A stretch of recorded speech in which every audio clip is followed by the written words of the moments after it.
இரவு 11:11. அனிதா தனியாக அபார்ட்மெண்டில் வேலை பார்த்துக் கொண்டிருந்தாள். அந்த நேரத்தில் அவள் மொபைல் திடீரென வைப்ரேட் ஆனது. அனிதா, கதவை திறக்காதே. அறிமுகமே இல்லாத நம்பர். அதே நேரத்தில் அவள் கதவின் கீழே ஒரு கருப்பு லெட்டர் கிடந்தது. அதில் ஒரே வரி, நீ யாரையும் நம்பாதே, உன் நிழலையும் கூட. அவள் பயத்தால் நடுங்கும்போது மொபைல் மீண்டும் வைப்ரேட். பின் சுவரைப் பார். அவள் திரும்பும்போது சுவரில் இருந்த ஃபேமிலி போட்டோ தானாக கீழே விழுகிறது. அதின் பின்னால் ஒரு பழைய சாவி. திடீரென பவர் கட். இருட்டில் காரிடோரில் யாரோ மெதுவாக நடந்த சத்தம். ஒரு குரல், அனிதா.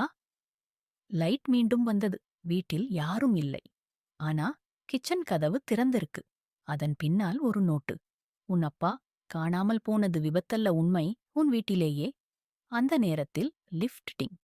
வாசல் திறந்தது. யாரும் இல்லை. ஆனா தரையில் ஒரு காகிதம். பேஸ்மெண்ட். அனிதா பயத்துடன் பேஸ்மெண்ட்டுக்கு செல்கிறாள். அவள் சாவியை வைத்து ஒரு பழைய ஸ்டோர் ரூமை திறக்கிறாள்.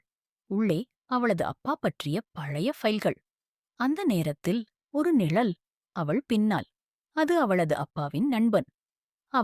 அவர் நடுங்கி சொல்கிறார், உன் அப்பா உயிரோடுதான் இருக்கிறார்.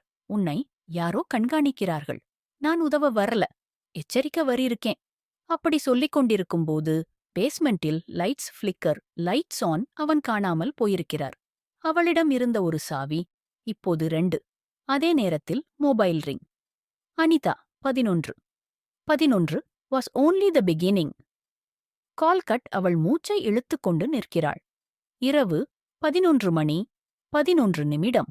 அவளது வாழ்க்கையின் ரகசியம் இப்போதுதான் ஆரம்பமாகிறது.